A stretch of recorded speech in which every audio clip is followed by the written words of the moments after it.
15वां सर्ग। विश्वामित्र द्वारा भरत और शत्रुघ्न के लिए कुशध्वज की कन्याओं का वरण, राजा जनक द्वारा इसकी स्वीकृति तथा राजा दशरथ का अपने पुत्रों के मंगल के लिए नांदी श्राद्ध एवं गोदान करना। विदेहराज जनक जब अपनी बात समाप्त कर चुके, तब वशिष्ठ जी सहित महामुनि विश्वामित्र जी उन वीर नरेश से इस प्रकार बोले। नरश्रेष्ठ, इक्ष्वाकु और विदेह दोनों ही राजाओं के वंश अचिंतनीय है। दोनों के ही प्रभाव की कोई सीमा नहीं है। इन दोनों की समानता करने वाला दूसरा कोई राजवंश नहीं है। राजन, इन दोनों कुलों में जो यह धर्म संबंध स्थापित होने जा रहा है, सर्वथा एक दूसरे के योग्य है। रूप वैभव की दृष्टि से भी समान योग्यता का है, क्योंकि उर्मिला सहित सीता श्री राम और लक्ष्मण के अनुरूप है। नरश्रेष्ठ, इसके बाद मुझे भी कुछ कहना है, आप मेरी बात सुनिए। राजन, आपके छोटे भाई जो ये धर्मज्ञ राजा कुशध्वज बैठे हैं, इन धर्मात्मा नरेश के भी 2 कन्याएं हैं, जो इस भूमंडल में अनुपम सुंदरी है।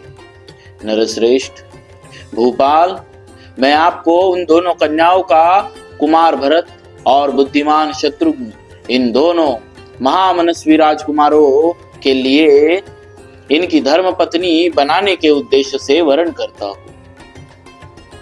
राजा दशरथ के ये सभी पुत्र रूप और यौवन से सुशोभित, लोकपालों के समान तेजस्वी तथा देवताओं के तुल्य पराक्रमी। राजेंद्र, इन दोनों भाइयों भरत और शत्रुघ्न को भी कन्यादान करके आप इस समस्त इक्ष्वाकु कुल को अपने संबंध से बांध लीजिए। आप पुण्य कर्मा पुरुष है, आपके चित्त में व्यग्रता नहीं आनी चाहिए। अर्थात आप यह सोचकर व्यग्र न हो कि ऐसे महान सम्राट के साथ मैं एक ही समय 4 वैवाहिक संबंधों का निर्वाह कैसे कर सकता हूँ। वशिष्ठ जी की सम्मति के अनुसार विश्वामित्र जी का यह वचन सुनकर उस समय राजा जनक ने हाथ जोड़कर उन दोनों महा मुनिवरों से कहा, मुनि पुंगवो, मैं अपने इस कुल को धन्य मानता हूँ, जिसे आप दोनों इक्ष्वाकु वंश के योग्य समझकर इसके साथ संबंध जोड़ने के लिए स्वयं आज्ञा दे रहे हैं। आपका कल्याण हो। आप जैसा कहते हैं ऐसा ही हो। ये सदा साथ रहने वाले दोनों भाई भरत और शत्रुघ्न कुशध्वज की इन दोनों कन्याओं में से एक एक को अपनी अपनी धर्मपत्नी के रूप में ग्रहण करे।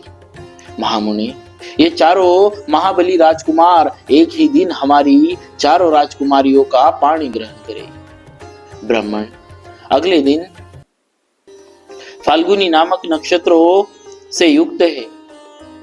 अगले 2 दिन फाल्गुनी नामक नक्षत्रों से युक्त है।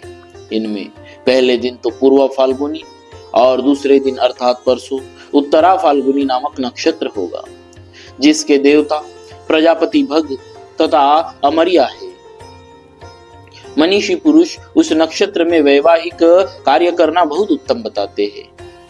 इस प्रकार सौम्य मनोहर वचन कहकर राजा जनक उठकर खड़े हो गए और दोनों मुनिवरों से हाथ जोड़कर बोले, आप लोगों ने कन्याओं का विवाह निश्चित करके मेरे लिए महान धर्म का संपादन कर दिया।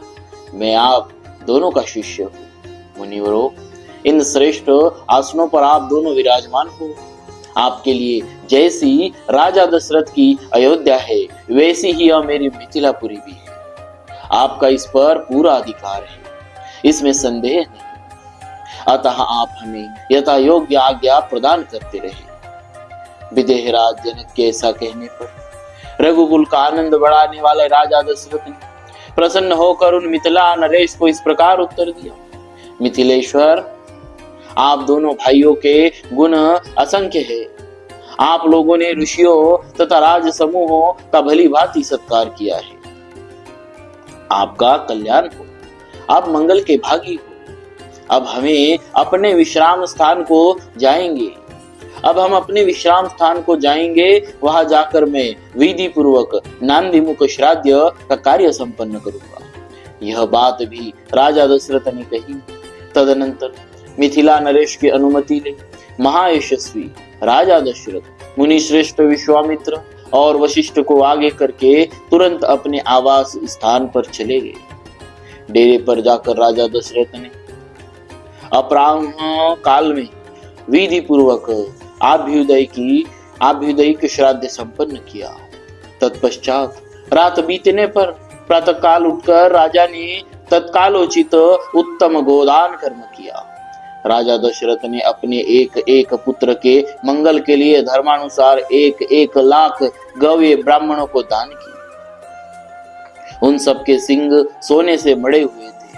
उन सब के सब बछड़े कांसे के दुग्ध पात्र थे।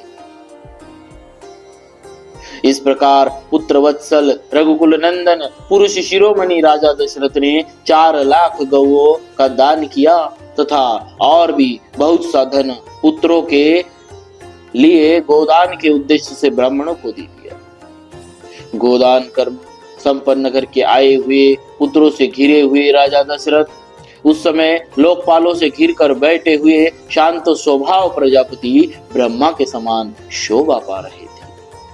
इस प्रकार श्री वाल्मीकि निर्मित आर्ष रामायण आदि काव्य के बालकांड में 72वां सर्ग पूरा हुआ। बोलिए श्री सीताराम जी महाराज की जय। भक्तवत्सल भगवान की जय।